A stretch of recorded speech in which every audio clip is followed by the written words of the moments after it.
तो देखिए यहाँ पे हमको ब्लैंक्स फिल करने हैं।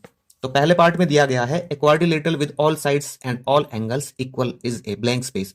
एक क्वाड्रिलेटरल जिसकी सभी साइड्स और सभी एंगल्स इक्वल हो। ठीक है, तो ये क्या होता है हमारे पास, ये होता है, देखो सभी जिसमें साइड्स इक्वल होती है ना, एक तो हमारे पास होता है स्क्वायर, एक होता है रोम्बस। लेकिन सभी एंगल जिसमें इक्वल हो वो क्या होता है, और सभी साइड्स भी इक्वल होनी चाहिए, तो वो होता है स्क्वायर। ठीक है ना, क्योंकि स्क्वायर की सभी साइड्स की जो लेंथ है वो सेम होती है और हर एक एंगल जो है वो 90 डिग्री का होता है। तो राइट करते हैं स्क्वायर। अब यहां पे इसको देखते हैं सेकंड पार्ट को। एक ऐसा क्वाड्रिलेटरल जिसमें चार साइड्स जो हैं इक्वल हो और एक भी राइट एंगल ना हो, तो ये होता है रोम्बस। ठीक है भाई। थर्ड पार्ट देखते हैं इसका।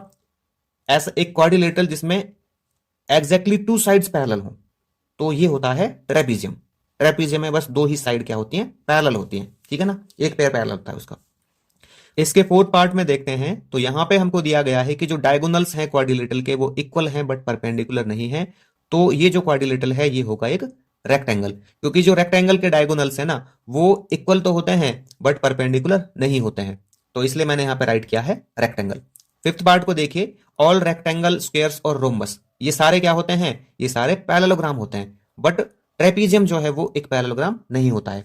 अब ये सारे पैरेललोग्राम क्यों होते हैं, क्योंकि इनकी जो अपोजिट साइड्स है ना वो इक्वल होती हैं और पैरेलल होती हैं, मतलब इसमें पैरेललोग्राम की जो सारी प्रॉपर्टीज हैं इन सब में होती हैं वो। ठीक है, लेकिन ट्रेपीजियम में नहीं होती, क्योंकि ट्रेपीजियम की ना अपोजिट साइड्स हैं जो इक्वल और पैरेलल नहीं होती, सिर्फ एक ही साइड, एक ही जो यहाँ पे पेयर है साइड्स का वो पैरेलल होता है, इक्वल भी नहीं होता है।